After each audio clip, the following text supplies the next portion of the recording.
ఇది కేవలం media సీఈఓలకి, senior రిపోర్టర్స్కి, కెమెరామ్యాన్స్కి, రిపోర్టర్స్కి. వినండి, మీడియా ఓనర్స్ అమ్ముడు పోయారు, ఒకరిద్దరు తప్ప. ఇంత పెద్ద ఆర్డర్ ఇవాళ వస్తే ఒకడైనా లైవ్ ఇచ్చాడా? ఒక ఛానల్ లైవ్ స్టార్ట్ చేసి ఆపేసింది. 2 ఛానల్ తప్ప టాప్ 10 ఛానల్లో ఎవరూ రాలా.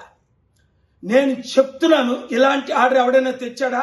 ఏప్రిల్లో ఎలక్షన్ వద్దు, మేలో ఎలక్షన్ పెట్టమని మార్చి 14ని హైకోర్టు ఆర్డర్ ఇచ్చింది.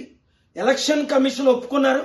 అందుకనే దేశాయ్ గారు ఏమన్నారు, మేము ఎలక్షన్ 4th ఫేజ్లో పెడుతున్నామని ఇవాళ కోర్టులో ఆర్డర్ ఇచ్చారు.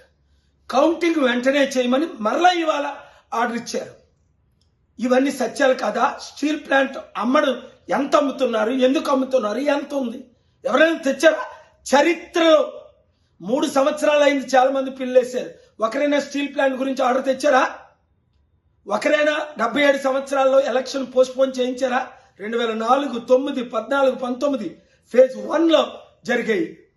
ఇప్పుడు ఫేజ్ 4లో జరుగుతున్నాయి. మీడియా ఓనర్స్ గమనించండి, నేను శపించానంటే మీరు మీ కుటుంబాలు నాశనం అయిపోతాయి న్యాయం చేయకపోతే.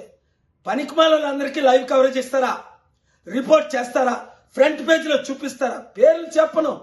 దేవుడు మీ కుటుంబాన్ని సర్వనాశనం చేయకపోతే నా పేరు కేఏపాల్ కాదు. దేశం కొరకు వచ్చాను, రాష్ట్రం కొరకు వచ్చాను, ప్రజల కొరకు వచ్చాను. ఏ మీ కులంలో పుట్టలేదని నన్ను ఇలా చూస్తున్నారు?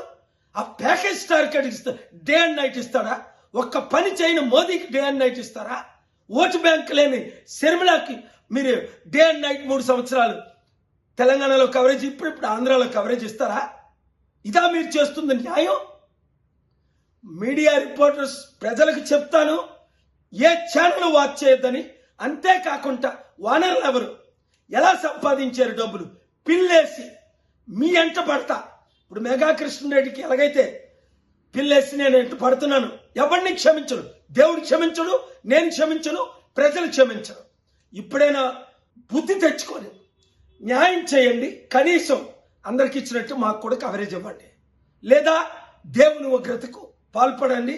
చరిత్రహీనులు కండి.